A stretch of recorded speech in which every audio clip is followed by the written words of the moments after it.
ay mayakap.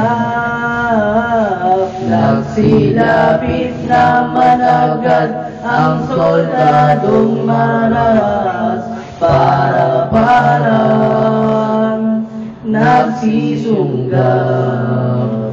Ginapos at tinubungan ang kaniyang mga kamay, at tuloy sinabunutan niyong mga kapalasan. Sinabnot na walang husay ng kapanood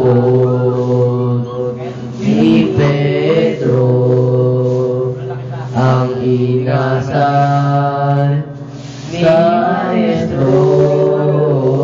Nagalit siyang totoo, nagbantang mamuok dito sa nagtihuling soldado.